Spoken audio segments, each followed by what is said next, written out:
So he did want to leave. Especially with what the Mets offered him. Very head scratching for New York baseball in general. Because now this just puts both these teams in a headlock somewhat. I mean, the Mets could still make moves. The Yankees could still make moves. They're just going to continue to fall short every time, though.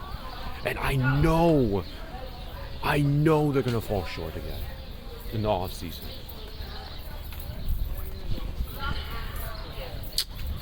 You see, this is the issue. It's not even the fact that the Dodgers are ruining baseball, because they're definitely a dynasty now, officially, because they have addressed their weakness of last year, which is the bullpen. They got Edwin Diaz, who is like the best closer from last year, all things considered. This guy had a 1.7, around 1.6, 1.7 home run average, ERA. He was like the best closer on the market, aside from Robert Suarez. And he gets picked up by the best team, the team that won back-to-back titles. I mean, for 3 years, $69 million. That's apparently most for a reliever in AAV, which is annual value. Not in terms of years, by the way. However, the Mets offered him 3 years, 66 with some deferrals. So, in that case, he didn't want to go back to the Mets. He didn't. Because if he wanted to go back to the Mets, that deal would have been done. But he wanted to leave. It's just how it goes. The Mets already picked up Devin Williams for insurance. But even Devin Williams would probably want some help too, you know? He doesn't want to be overly dependent upon in that bullpen.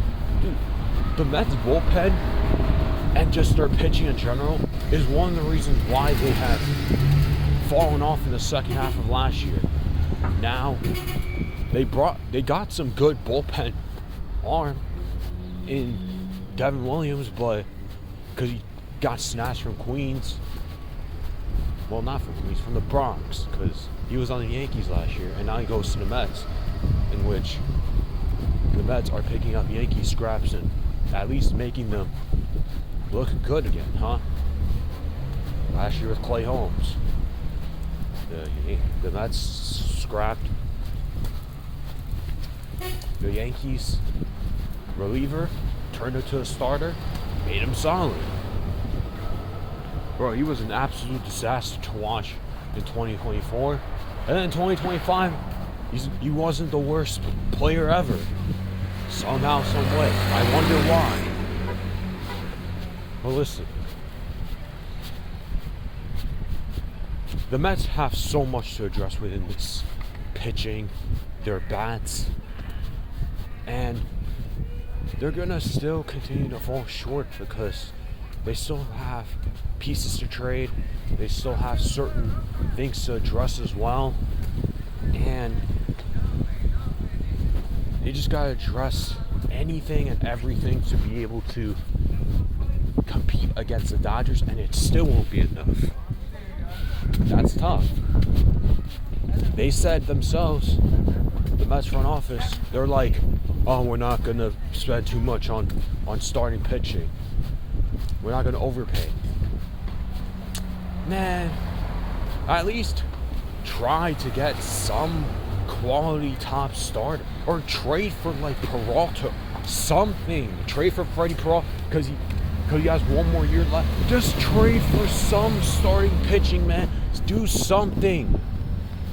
Go get Michael King is not going to even be that expensive because he was injury riddled this year. If he played a full year, he probably would have been one of the top pitchers in the market. He would have been off the market already. But he was injury prone this year. So you could get him for cheap. You can get Michael King for cheap. You can go out there and trade for Freddie Peralta. You can go and trade for Joe Ryan. Do something. My goodness, do something with this pitching. The bullpen. Address the bullpen. Devin Williams was a star. You got to continue to address the bullpen. Man. It's like, either way, you're still going to fall short somehow because of what you just said. You're going to spend big bucks, but you're going to put in certain places that you know, man, I could have done this better. You know you're going to regret it later a little bit.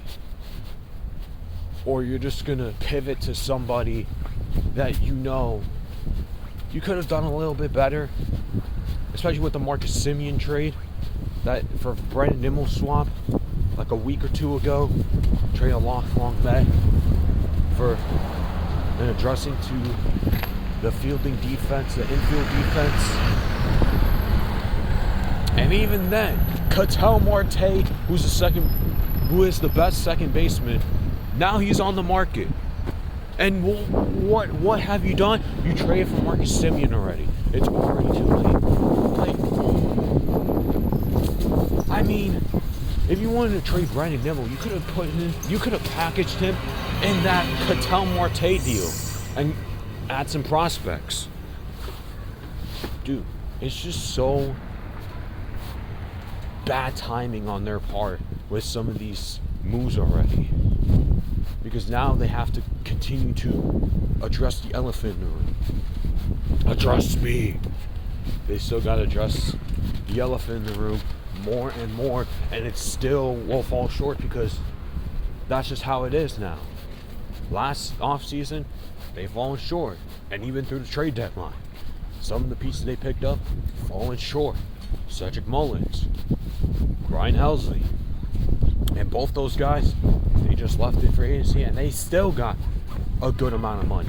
Ryan Helsley was one of the worst players of all time that I've seen, and he still got a 2-year, $28 million deal to the Baltimore Orioles.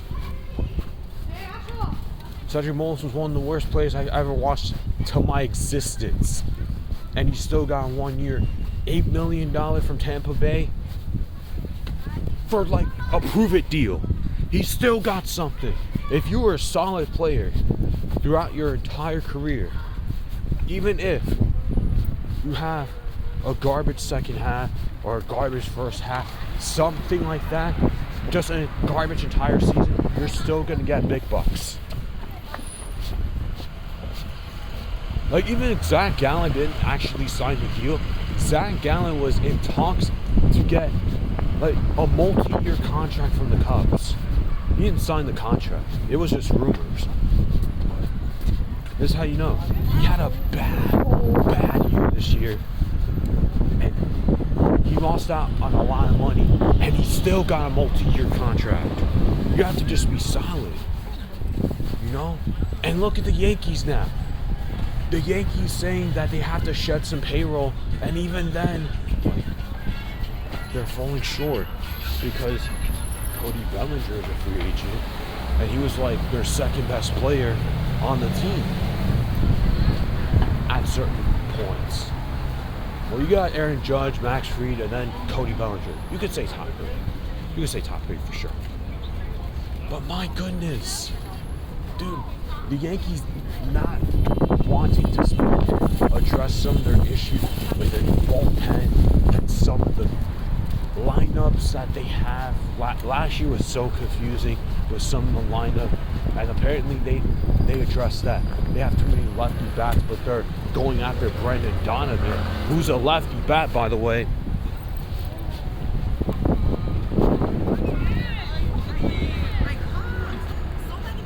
They still need some pitching, especially since Garrett Cole is still recovering from his Tommy John surgery last year.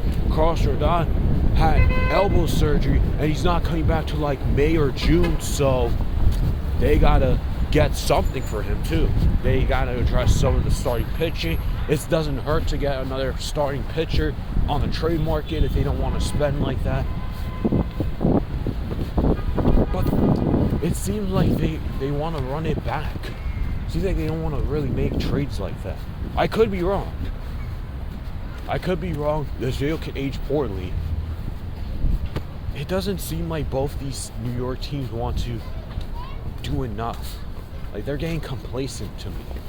Like, they're not really putting all their eggs in one basket enough for me to say, man, they really want to compete with the Dodgers. They're not doing that. They're not moving me.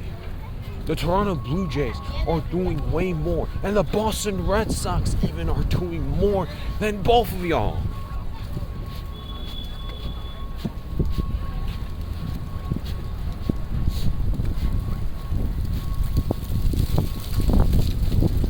Even the Phillies are at least trying their best.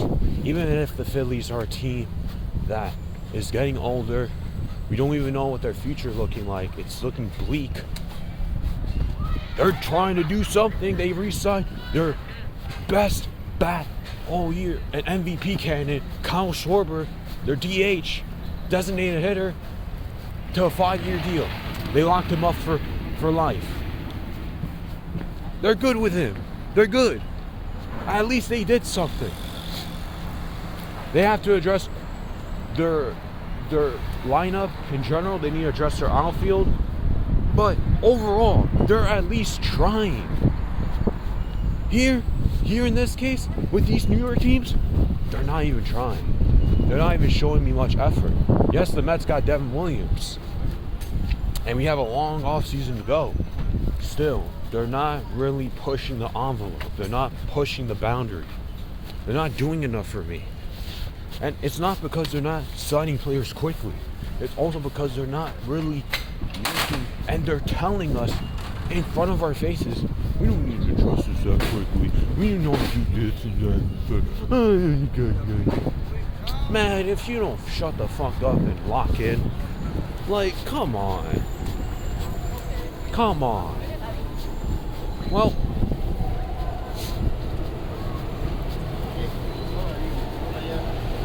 the Mets have to do right now, they have to pray that Pete Alonso comes back, becomes their DH, acquires Michael King, acquire like Freddie Peralta, somebody of that caliber in the trade market, maybe even Edwin Cabrera, maybe Sandy Alcantara. They gotta address something, man. They gotta address something. They can trade Jeff McNeil for a bag of hot Cheetos and Takis. Trade Luis Angel Acuna for Luis Rock. Do something. Sign Cody Bellinger. Again, do something. Yankees, re-sign Cody Bellinger. Trade Trent Grisham for a bag of Takis. Do something. Address the bullpen. Trade for Sandy Alcantara or Edwin Cabrera. Do something again. How is Boston and Toronto? Boston got eliminated in the wild card, and they're doing more than both of y'all combined. Toronto Blue Jays are extremely hungry to go back-to-back World Series contenders. They are that hungry. They signed Dylan Cease. They signed Cody Ponce from the Korean League. He was like the best player in the league last year in the Korean Association, Baseball Association. They addressed their starting pitching automatically, and they're gonna trade Jose Barrios to some team because he's losing his rhythm in that tight conglomerate rotation. Well, it just goes to show, if you care that much to make these next steps, even the Seattle Mariners are doing a little bit of something, and they're trying their best, because they were this close to making it to the World Series. They just got mad unlucky with that George Springer home run late in the 7th, and crazy. They're at least trying. The Milwaukee Brewers are cheap. They're definitely going to lose Freddie Peralta. They're going to try trade their best reliever, Trevor McGill. Where's the time? It's Trevor. they're definitely going to trade Trevor McGill to either one of the New York teams, and both these teams better be on Trevor McGill. Heavy. Not like that. Pause. Because the Brewers are cheap.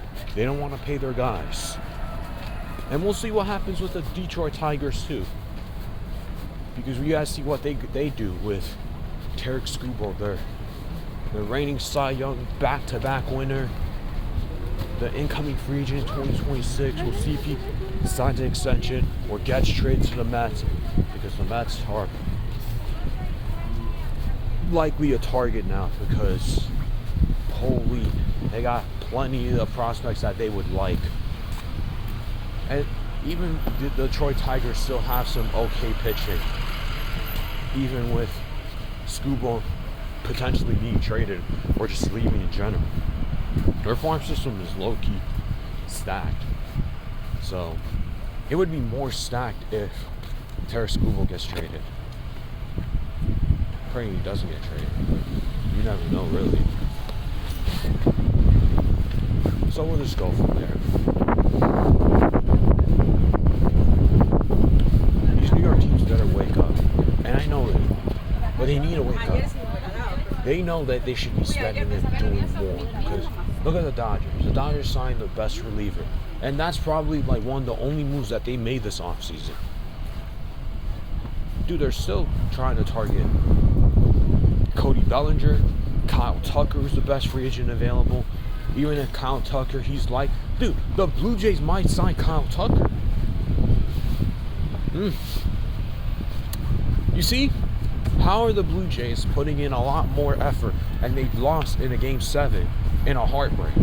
They're doing more than both of y'all. Both of y'all have so much more money than the Toronto Blue Jays combined, yet you're just allowing all this to happen. Alright, sure.